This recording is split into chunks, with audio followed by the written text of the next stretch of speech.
Hey y'all, it's your boy Butter here, and welcome to Real Life with Butter! Are you ready? What's going on, everybody? Real Life with Butter just got real. We have a huge American country singing star, talented guy, friend of mine for a long time, Craig Wayne Boyd. How are you? Man. Dude, thanks so much for having me. I could have made the intro a lot longer. Yeah. I started going down. I'm like, just stop. Yeah. I should get to his name. I'm just your friend, man. We're just buddies. We're just buddies. We've played a few shows together back in the day. My band Trailer Choir, and I think the very first time we met was probably at a place called Two Doors Down. Two Doors Down. Remember that place? What is it now? I think that place has changed names about 15 or 20 times since I've lived here. I wonder what it, I think it's the Doghouse now. It might yeah, that's be. what it is. It was in that vicinity. Yeah. I was talking to a buddy of mine the other day about Demumbrian. You know, we've probably been in town long enough to remember when, I mean, even Two Doors Down. Yeah. Demumbrian was the first sort of new place in Nashville from some of the other places, and it was. I mean, it's so crazy now, but yeah. It's blown up big time. And at that time, when I met you, had you had any record deals at that point, or were you still on the climb and the fight? I had ran into a songwriter in Dallas, Fort Worth, where I was born and raised. Was out playing a show, and he's like, "Man, you sound pretty good. You should go to Nashville." I was like, "All right, so you did. I should go visit." And I come out here, and it was crazy. I had a publishing meeting the very first day I walked into town. They're like, "Hey, kind of good.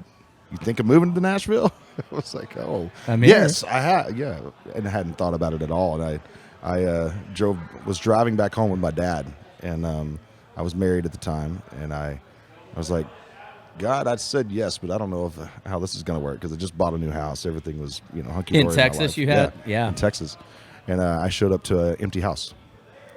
Oh no! It was the beginning of a country song. Well, first of all, I was like, it doesn't happen. Then when you first come to Nashville, you get publishing meetings. Yeah. But then you come home to an empty house, and that's totally what country music is. I was like, whoa, this is weird. Watch what you say. Watch what you ask God for, because he'll hit you across with the 2x4. So when you walk into an empty house, was that a clear message that you were heading back to Nashville? It was a pretty strong suggestion that was what I was going to be doing. So yeah, it was like, I think 5 months later, I moved. I was like, I'm out of here. And when you got here, were you a guy that was playing all the time? I mean, you're such a musical guy, and we're going to talk about, some of the great things that you've done and are doing, and kind of your new band and stuff that you're working on. But did you have a presence in Texas, and were you somebody that kind of had some momentums there, or were you I was kind of recognizing it a little bit? I was starting to. I was going to have to make some kind of move from Dallas to. Were you playing Austin a lot then? Yeah, I was. I was playing a pretty good bit, and I had mainly been a side guy for everybody in growing up. I was always a bass player for somebody or someone, or a band or something. I did a stint in the rock world in like 18, 19 years old. Got to do like Ozfest and Warped Tours and all that kind of fun stuff. As a bass player? As a bass player. Wow.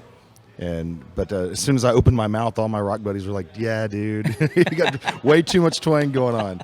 So my dad was a country music player, lead guitar player. He had played for Leanne Rimes for a minute. Wow. Back when we were all kids. She's still younger than me, but so that was I kind of steered myself back towards country music, and really dove into the writing side of it. And I was like, I'm going to have to move to Austin or Nashville one. And I just was drawn to the guys that were writing the cool songs here in Nashville. And of course, then the 2x4 across the forehead, and it was like, here I am, and been here ever since.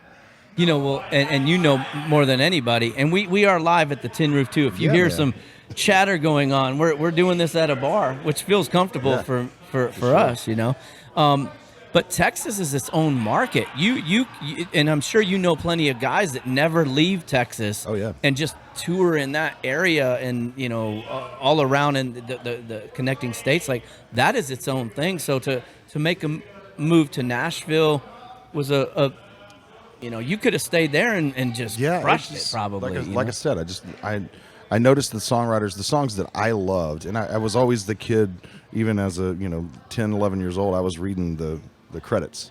I always wanted to know who the. I remembered seeing certain names in all the songs that I would like. From the songwriting. Yeah. Yeah. There's Billy Joe Walker Jr. and Yep. Paul Overstreet and some of those guys. I was like, man, that's the guys I want to meet when I go to Nashville. Well, if you would allow me to, one of the things I'm trying to do with this show is try to not ask all the questions that you've been asked a million Yeah. times, but just for the sake of the show and for some people that may not have seen you or now seeing you, what happens when a guy comes from Texas and he gets to Nashville, Tennessee, and to know where some of your story's been told, some of the successes you had. What happened for you early on, and what were some of those days like for you when you got here? Was it easy? Did you fall into meetings? Did you struggle? How was your early days in Nashville? Coming from having everything together and literally selling everything that I had, and everything that I owned was in the back of a pickup truck, and it was such a whim to get out here. I didn't get a hotel booked or anything, so my first night here was literally sleeping in the extended cab of my pickup truck, and that's no lie. So that was my first night, and I played at a songwriter night that night, and I slept where the Exxon's at. I'd pulled in on Broadway. Yeah. I'd pulled into the side Where that there. McDonald's and all that? Yeah. That's where I slept the first night in Nashville. Well, you chose one of the more precarious corners. Right? There's a lot of activity going on there all night, Exactly. I figured I would, if there was a lot of people around, then I'd be safe, because I really didn't know anything.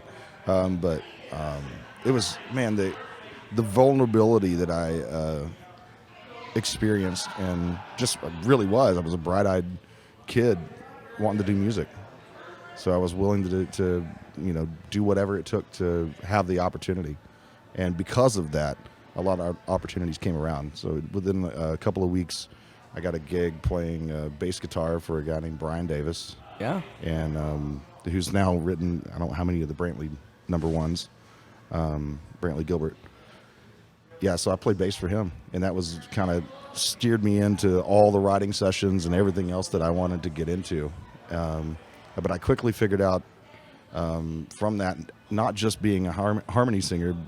That's another component that I was going to ask you about, but when you just brought it up, that playing bass is, there's a lot of bass players, but to have the vocal capability that you had probably was also an advantage to getting you into bands, because you could hit probably harmonies and things and added that element that, not having that doesn't, That was a really cool thing, too, because that got me into demo singing. Yeah. And that got me in more writing rooms. And then from that, I was not quite ready to be the front man by myself yet. See, that's interesting. When you got here, you weren't ready specifically for that role? I didn't feel like I could sing. I could sing whatever. But the entertainment side of it, the interaction and the connection with the crowds, I was having a harder time with. So I needed somebody to be up there with me. And that's when I put together a group called Southland at the time. Yeah. It was a vocal trio that we were running around. And that was really my first bigger thing that I did in Nashville.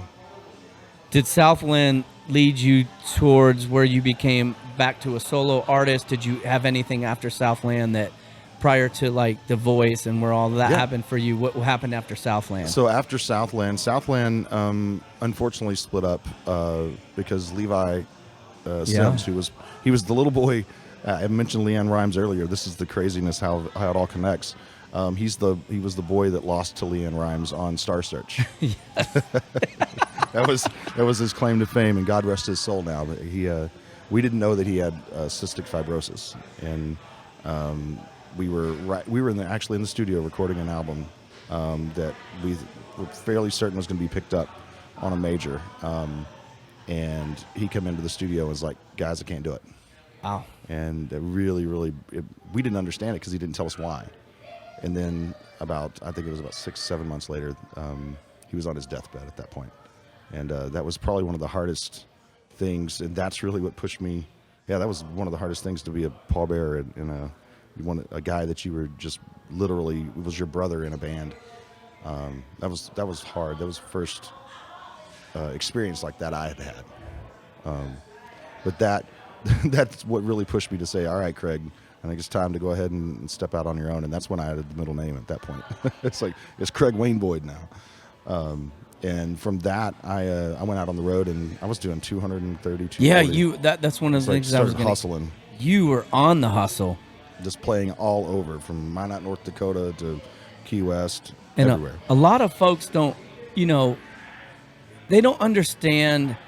Like when you think of the way people view artists or success in music, to go out on the road, you're passionate about it. You love it. You love playing music. You do that. It's kind of what you do. But the amount of miles, the amount of time, the amount of truck stops, the amount of hotel rooms with 6 guys, and the amount of fast food meals and right, late nights, early mornings. You get to see the whole world and see some of the coolest attractions as they pass by the window. Yeah, right outside the window, and you kind of get to these towns for a short time.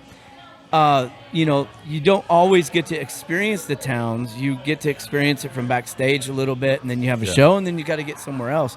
But just now, even hearing you say that, did that play into what developed you and where you think you've gotten to now? From I think the road, even like for comics or actors or anybody that does something, when you start repeating it over and over and over, you find yourself in there. You find what works for you. And because when you mentioned you first got to Nashville, you didn't necessarily know. Is that kind of where you found yourself? It was between that and learning from the guys that were around me, right, and other artists, and just being the camaraderie that I found with folks like yourself and Randy Houser and Jamie Johnson, all the boys that were all coming up at that time. I was like just a sponge. I would go to everybody's show. I'd be front row and center watching. Kind of where learning. We met was I think through those times where we were doing the same thing. Sure enough, man. And that was, I remember watching you guys. It was so fun because it was like before you guys were even, I don't even know that you were called the Trailer Choir yet or something. I forget what it was. I've had 700 band names. I was going to say, I just remember, I was like, I have to go see these guys. It was amazing. Since I've met you, I've had 3 show names, I just keep. Is that in the past 10 minutes? Yeah, like we actually, it's not Real Life with Butter. It's Real Life with Craig Wayne Boyd right now. I mean, that's kind of what was my thing too. I was learning, I was watching, and I've met so many people like yourself during those early times, and I love seeing how those moments of us being in town, just doing it. There was no reward other than we got to do it, but we love doing it. And when I talk to folks that were on the road and were able to put that together, that's a huge component, man. Like when you talk about anybody that does anything, to be able to go out and do it, you feel like you're successful. Even if you're not making a ton of money, you're doing it. Yeah, it was the ability to get out in front of people. You're doing it. And that's your consumer. You met, when you ended up on, and we'll talk about The Voice here in a minute, but like there was a lot of people that knew you before that. You had been around and developed this thing that that was, you were around playing music, making fans, I was out doing the radio tours already and stuff like that. I'd signed in with an independent record deal, and it was going really well. I think we had gotten on Indicator Activator, was in the 30s already. It just broke Billboard, and that's big. I pulled into town after the 4th leg of the radio tour.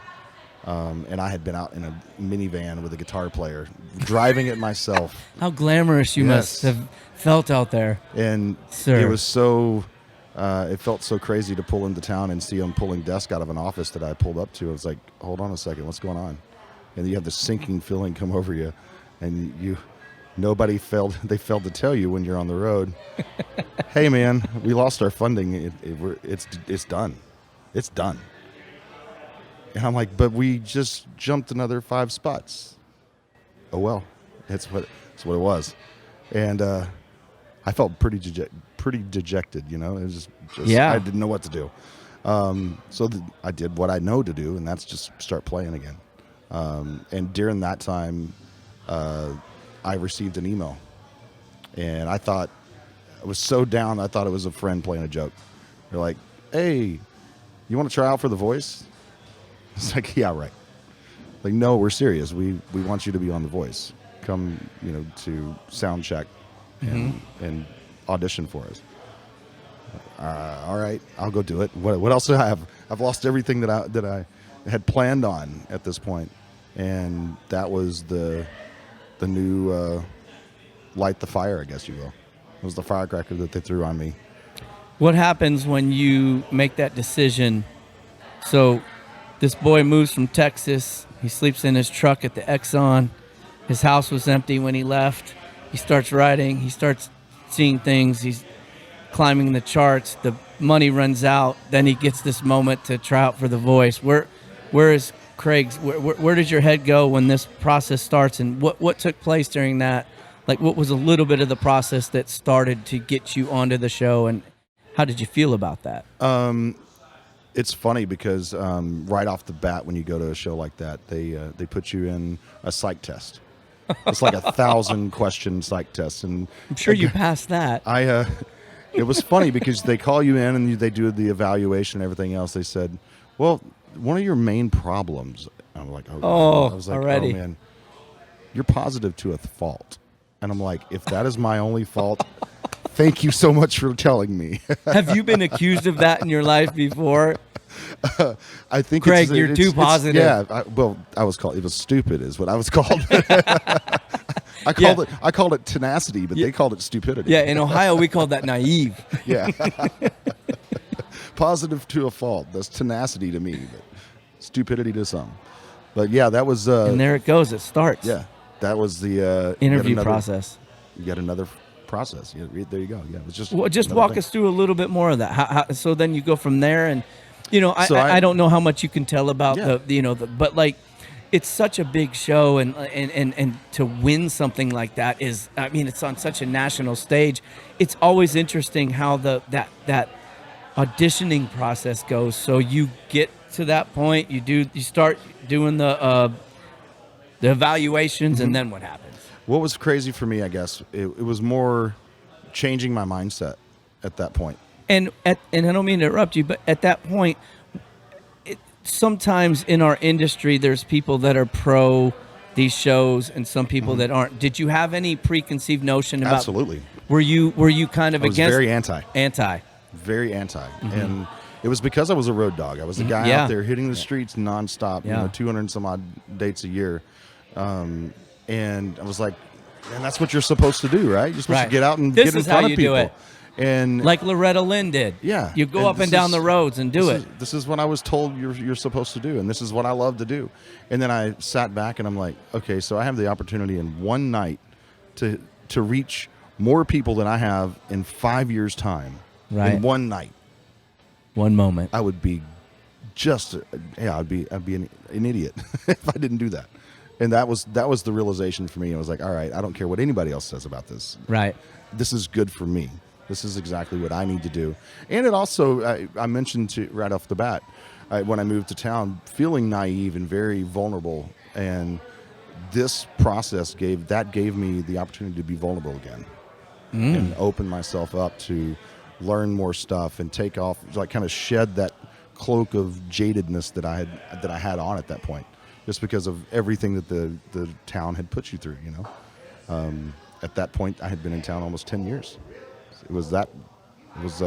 Which sounds like, I don't know if that sounds long or short. Yeah, I don't know if it does either. Yeah, I mean, I have no clue. Yeah, because I just did it. It's 10 years, but is that a long time or is that a short time? Yeah.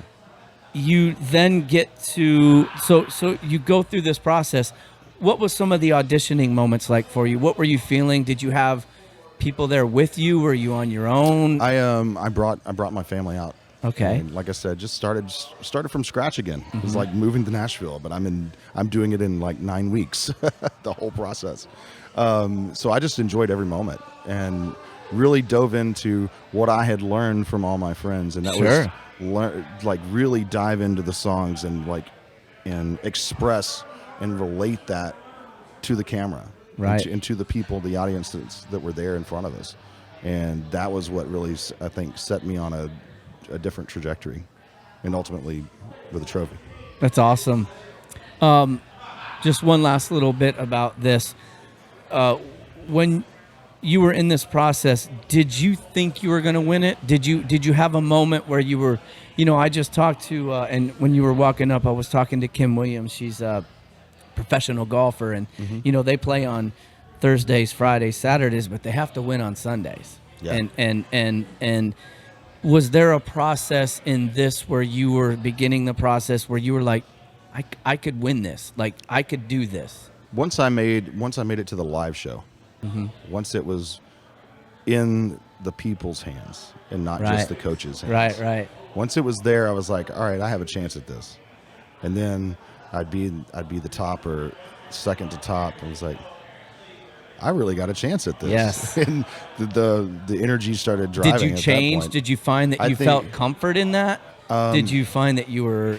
I realized at that point, that's where I lost all sense of competition or anything else. It was just like, you're competing against yourself. Right. Just do your best and and let everybody else worry about that. There's a reason you were there. Yeah. Trust that. Yeah. Do what got you here. Because there was many guys on the show that and girls that could just sing riffs, till the cows come home, and that was not what I do. But I did what I do. I love that. I remember one of my first moments when we got signed, and I was similar to you. I played, man. We just played, but we got signed a record deal with Toby Keith, and it was one of my first. I've been in the studio. I owned a studio. I've sang in the studio 1 billion times, but there was Toby Keith on the other side of the glass, and I remember I felt myself, and I had this moment. I'm like, dude, just freaking do what. God, just do what you do. Like, that's why you're here.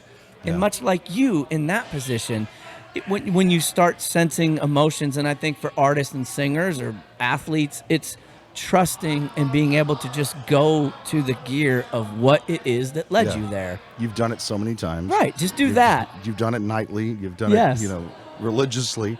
Then you just do what you do. Do what you do. Trust your instincts. So, Season 7, champion, banners, confetti, all the stuff happens. How was your life from that moment to where that happened? Because at that point, and along the way there, you started becoming recognized, and you've already had success. You've already toured a lot. Did you find success as something you had to manage as a person or a guy differently once you won it and you started going out? Did you embrace it? Did you love it? Did you drink more beers? Did you drink less beers? I found myself that I ended up having to separate myself from the character, because that's literally what had happened. It was like taking a career that was doing fairly decent, right, and pouring rocket fuel on it, and just saying, all right, how high is this going to go? Oh, crap, it will come back down. How fast can I build up a foundation underneath it so that it doesn't come all the way back down to where I started at when I moved from Texas when you were to in Nashville. The Exxon parking lot sleeping there. So I don't want that to happen again, So that was that's when the hard work started, right, for me. In navigating the business, all of a sudden I'm back in this business. I was like, had gotten myself lost in LA and just hanging out, enjoying being on a TV show, and all of a sudden, boom, career way up in the air. Reality hits again. You're like, oh crap, here it's ready to work again. Yeah, here we go.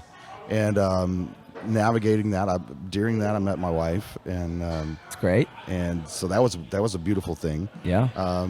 But again, trying to make sure that I had the right people around me to build that foundation and stuff, and things started dwindling after about 4 or 5 years in. There's not the big hit on the radio. There's a few things that just wasn't clicking right. We had the wrong song choices, whatever it was. Who knows, right? But then those things start hitting you, and you're like, okay, I really enjoy being a dad. Right. And I'm adding those kids into the fold and all of this fun stuff. You got a basketball team, don't you? I now have number 5, but no more. Like we won't even talk about that. Snip, no more, kind of. We shave and haircut. Here we go.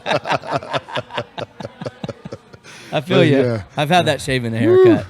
Good Lord have mercy. I got sidetracked with that one. Am I turning red on this one? I'm as red as you are because it's kind of funny. But I'm always interested in like hearing you talk about, and I think one of the things that happens in any like career for anybody that's going for something is there's this fight you have to what you think you're trying to get Yeah. to. And then when you reach that moment, and so like for you to reach a moment like winning a show like that, although you may not came to Nashville thinking that, but then as you started doing it and then you've gotten that opportunity and there it is. And then you realize that wasn't nothing. Yeah. That was the easy part. Now you got to navigate this thing. Now we got to hang on to it. You know, there's this part of the emotion that goes into getting there where your focus is solely on it's right there in front of you. And then you hit a mark like that and then you have to like now navigate uncharted territories again with new management and companies and songs, and that's a tough thing to handle. It you is. know, it's more unknown. It was definitely a challenging experience for me, and I made some crazy decisions. Some of them were good, some of them were bad. None that I would ever change because I wouldn't be where I'm at right now. But I mean, ultimately, that all led to me putting out another album. Finally putting out an album, and then leaving that deal and just really back to the drawing board. What am I supposed to be doing here? Right. Because I got lost. I was like, Crazy. all right, so It's crazy to know that. It's like, yeah, when you sit down and you're like, holy crap, I've lost me again. Wow. After finding some of the coolest huge things ever. moments, yeah. And that's when I was like, all right, back to the drawing board. What does Craig need to do in music? Because that's what my heart is. Music is my love. It is my passion, and I feel like that's my calling. Right. So that leads me up to about a year ago, sitting in my garage and talking to my wife about just this. And she's like, what was your favorite time in music? And I was like, all the way back to when I first came to Nashville and I started the vocal group. Right. That was, to me, the fun stuff. I really, really enjoyed that camaraderie, less stress, not being the only guy in the front. Right. And she said, who do you want to do it with? And I was like, what better guys than my two guys that I had really admired, who had also been through the same process as Right. me. It was like, not only do we have the kindred spirits of having an experience that less than, even today with as many times as they've done these shows, there's still less than 400 people in the world, or in the United States at least, that know exactly what this experience was. Right. Right. I mean, there's still less than 400 people. And if you want to top three, there's even less than that. So you're like maybe 200. And So now we have Texas Hill. So now we have Texas Hill. Luckily enough, those boys said yes. And now I'm back into enjoying what I'm doing again. I love the music that we're writing. I'm loving the experience.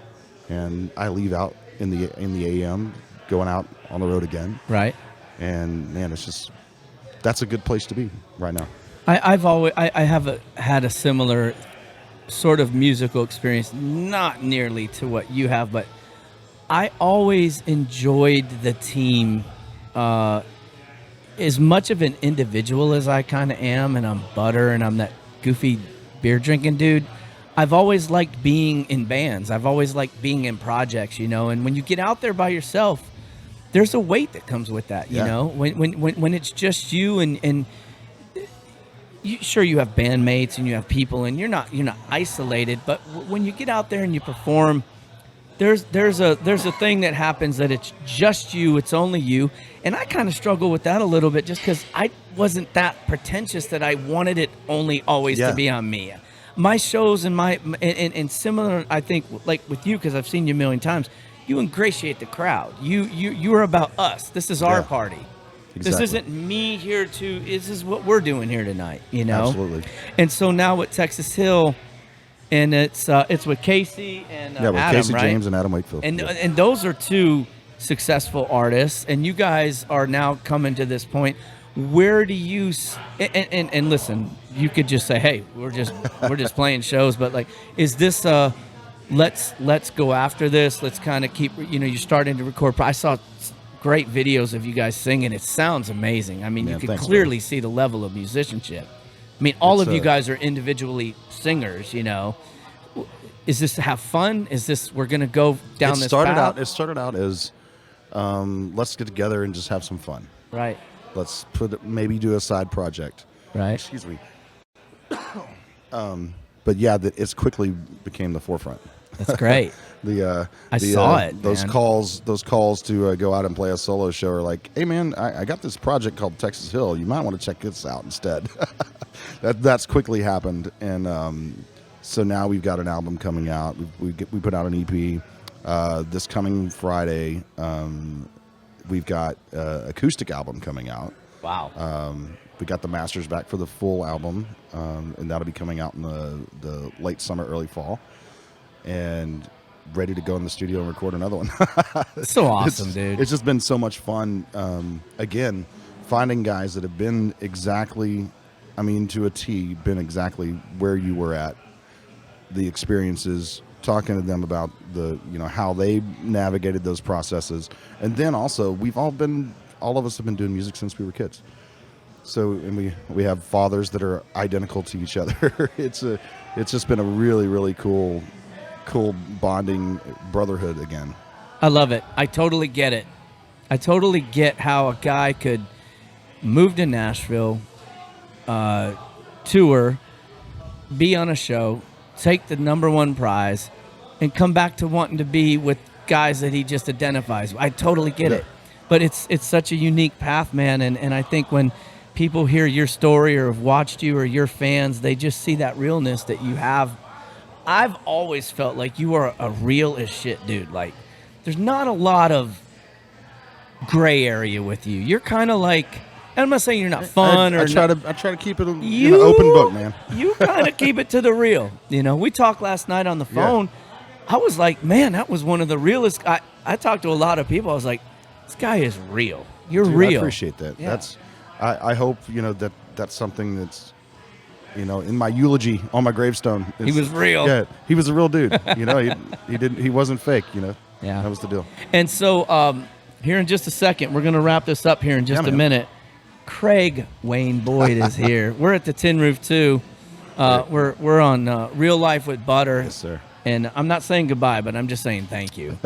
Thank you for being here. Dude, thanks for letting me share, man. That's yeah. I kept it a little serious in there, but we had some. No, some good stuff. it to me is part of why I decided. I love playing music. I love what I've been able to do as an artist. But and we were talking before we started today. I was like, I'm kind of drawn to this. I'm drawn because, not even for me or you in a weird way. I just feel like if somebody's watching this, like, we're gonna do what we're gonna do. Yeah. You're gonna leave here today and you're gonna go crush everything that you can to try to win. So will I. But there's people that are watching this that are on the verge of moving. They're not sure if they should or what. I love hearing the stories of not only the banners and the victories, but like what leads up to that. What happens after that? Because that sometimes is even harder. Yeah. I always felt it was harder once I got a record deal. Yeah. When I was trying to get a record deal, it was like, I knew exactly where I was going. I was trying to get that record deal. Right. And then I realized that wasn't what I was trying. That's not really what you wanted. That's and that there was something way beyond that I had to do, Yeah. So I appreciate you sharing those stories. But before we get to this last section, because I'm going to put you on the spot, and I'm going to love doing this because I think you're going to be good at this. But tell me about fatherhood. We know you got Texas Hill. Yeah. You've got music. You've got five. Yes, five now. Five young ones. Yeah. Me as a dad, I know that I love it. I love it. Do we need to take a shot to clear your throat? Right, I don't know. I got a little frog in my throat. I think I swallowed a little piece of ice in there. I was like, This is not bourbon. This is sweet tea. That is not a glass of bourbon at home. This is Nashville or Tennessee sweet tea. If you're just tuning in, Craig has not drank a whole thing of Woodford during this interview. I promise. It's sweet tea. Well, and I was downstairs and the girl was like, do you want tea or sweet tea? And I was like, I didn't really think about it that way. Like, tea is non-sweet tea, right? I guess. I didn't know. I'm from Texas, man. It's all sweet tea. It's all sweet tea. Exactly. So fatherhood, man. Yeah. Give me your rendition of fatherhood for you. I Because I can see how proud you are of that, man, I am. and I share that with you. and it's coming from a guy that thought I would never be a parent. Me too. It was not in my cards. Never thought it would. And I hate to say an accident because nothing's ever an accident. But Jackson, my firstborn, was. Mm-hmm. And I immediately embraced it. He caught me by surprise. But man, when he showed up, I was like, yeah, this is what I was meant to do. Yeah. Seeing like a little mini me, you know. And Does he have music at this age? yeah. Is he doing it? He's doing it all. He's doing it all.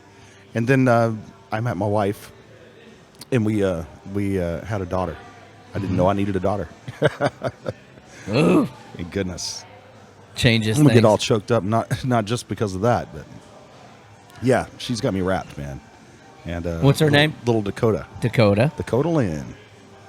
And yeah, man, I'm very proud of having my kids. I believe it, man. I see it in you. So, we've got Jackson. Mm-hmm. We've got Dakota. Yeah. So you got a boy and a girl. And we thought we were done. And Life continues. and you know, you enjoy life, and another kid comes around. And man, it's so funny that we've got, like I said, we got Jackson Wayne, Dakota Lynn, Graydon Scott, Boston James, and now Blakely K. Gosh. Now, are we all boys and girls? Like, what's our breakdown? We've got 3 boys and 2 girls. That's a full unit. Yeah, man. But it's awesome. fun. So I told the wife, I said, we just need to start a service for people that are thinking about having kids, and just like what age group do you want? You want to experiment with the toddler age? You want a baby? Come over here for a while. Just come over to the house for a minute. You take any of them that you want for a minute. It's funny, but yeah. So we've got a nice little span of all of them underneath the age of 8 at the moment, and it's going to be exciting. We were talking about it last night. In 10 years from now, I was like, yeah, what does that mean? That's yeah, I'll have 18, 16, 14, 11, and 10. Yeah, wow, that's a real deal. Whole new set of like life stuff too at that age, you know. Oh my goodness. I got 2 boys. Pray for me. Yeah, I do. I'm praying with you, not for you. There you go. We're praying for each other. There we go. Yeah, there we go. One of the things I found, man, and then we're gonna wrap things up. I'm so glad you were able to stop by, but I found that kids, as much as I have a spiritualness and my wife, and it was really the first time I truly put people ahead of me, and it did it did wonders for me because this life that we've lived and being artists, and you're living a very rightfully so. It's very selfish. Look at me, hear me, watch me, come see me. The posts that we make now with social media, we're like, how many likes am I getting? How is this working? You know, where am I at on the radio? Yeah. And I felt like kids were that difference maker where they don't really care about that, and everything I started doing was for them, and it really changed my perspective. It took a lot of the pressure off my career, and I don't know if it did for you, but I just felt like I wasn't as important to myself as I felt like I was for Soever. It was like, dude, there's more to this, and it kind of took a weird pressure off the career. I felt like it made me better. It made me. Yeah. I was never not going to work. I was never not going to hustle. You and I are. Yeah, that's born and bred. Yeah, that's the requisite. We know we're going to do that. But when it changed from why I was doing it, and there was I doing it for me, but now I'm doing it for a whole herd of kids. Yeah, for me. yeah, and it changes a little bit. I don't know if you experienced that, but having kids, I think sometimes that's where sometimes artists, like especially in country, they find a little bit different success when they're able to manage the whole thing because they don't take it so seriously because they're not the only one that matters anymore. Yeah. It's hard to get out of your own way sometimes. You know? I agree with you. Yeah. Well, shit, Good that was stuff, real. man. That was, yeah. Yeah. Dr. Butter. Dr. Butter. All right. You have a sofa over there I can lay do. down? I'll lay you down. I'll get a clipboard out. I'll There we give you a go. Woodford. I'll do a Nice. Woodford. Yeah. All right, Craig, you're in for a little treat here. Oh, I'm excited. Now, I say this disclaimer every time, just in case the folks at Sharpie want to get mad at me. We're not asking for a sponsorship, but these are the Sharpie interviews. There we go. And I like this because you and I both can answer this question. How many autographs have you signed in your life that wasn't on a Sharpie? Probably very, not a very lot. Few. Very few. Sharpie, much like McDonald's promotes 14 billion hamburgers served, I think Sharpie should say 14 billion autographs Yeah, there you served, go. you know? So That's funny. I just do this because I've always done this when we don't have microphones. And JJ, my man over there, JJ, the JCO Collective, JJ Joey, he's our show producer. Are you hanging in there, buddy? We're just about to get to the Sharpie interviews. JJ Joey, the JCO Collective, if you're out there. Hopefully he sticks with me long enough because he's going to get so busy. He's so good, but you're not allowed to quit doing this, okay? All right, Craig, you have to pick a microphone. All right. And this becomes green. Green M&Ms is what he always had in his rider. I'm going to go with the orange, and so we're going to talk into these because so many times backstage I used to pretend that these were our microphones when we didn't have Love it. JJ Joey here doing You know. it. I'm going to ask you some questions, shotgun style. All right. Not allowed to overthink it. Straight instinct. Much against some of your... You seem a little like you like to think about things a little bit. You're not allowed to think here. All right. Craig, Wayne, Boyd, Yes. Real Life with Butter, shotgun interviews, Sharpie style. Ready? What is your favorite takeout pizza? Pizza Hut. Had you read these questions before? No. They were sitting down here. Did you I cheat? didn't. I didn't. I don't have my glasses on, so I Okay, couldn't see them Pizza anyway. Hut. Yeah. I like that. If you were going to crush a meal, what is your favorite food to overeat? Mexican food, Taco Bell. Taco Bell? Yeah. Is that Mexican food? Well, sort of. I think Pizza Hut and Taco Bell are owned by the same company, I guess actually. Taco Bell's about as Mexican as McDonald's or burgers, right? Favorite all-time breakfast cereal as a kid? As a kid was Captain Crunch. Everybody says that. Yeah. Do you remember the way it used to make your top of your mouth feel weird? That or what was the other one? It was Super Sugar Crisp? the Golden Crisp. Golden Crisp, yeah. The Golden Crisp. Your pee smelled weird with that. I You know, remember right? that? Yeah, I don't know why we're talking about that. We're talking about cereal. How many White Claws can you drink? Don't lie. Don't lie. Probably a case. Probably all of them. They just go all down. of them. What is your favorite restaurant anywhere in the world? Ooh, boy, I have to think about that one. That was probably think. Prime here in town. Prime here. Yeah. Steak guy. Yeah. How do you eat your steak? A few Band-Aid shag raisin. Okay, so this Rare. this is a question that's later, but I think I already know the answer. Do you put ketchup on your steak? Heck no. Hell no. I knew that was going to be it. Road trip or staycation? Staycation. You know, for us, it's probably good because our whole life has been on the road. I go. It's like, what? Yeah, traveling does not sound good fun to me because I do that for a living. Hot sauce or no hot sauce? Hot sauce. You seem like a hot sauce Yeah. guy. Texting or talking on the phone? Talk. You're a talker. I'm a Yeah. talker. Thumbs up or thumbs down on anchovies? I'll go for them. You like them? Thumbs up. Like as anchovies or built into a dish? Built into a dish. Okay. Mayonnaise-based macaroni salad or mustard-based macaroni salad? Mayonnaise. Did you think when you got here today you were going to be answering questions about macaroni salad on this show? No clue. Probably wasn't what you were thinking.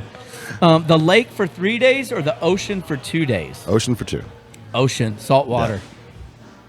Do you Salt have a- life, man. Do you have a favorite vacation spot you like to go to? Florida, That wasn't on my thing, but Anywhere I- in Florida. Anywhere. Yeah. Anywhere where the ocean is. Yes.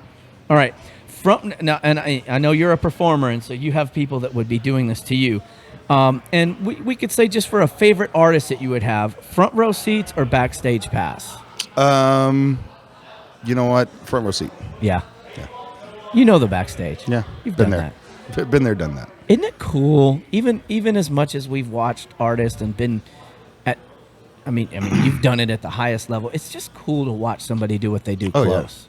You know, I remember one of the coolest ones to get to do that is I got grabbed a photo pass off of somebody, and Chris Cornell was singing, Ooh. and standing in the in the rail between the front row and the stage, staring up, feeling the spit hit my face. But I was like, dude, that was really cool. I bet you didn't wash your face for about a week. Probably not.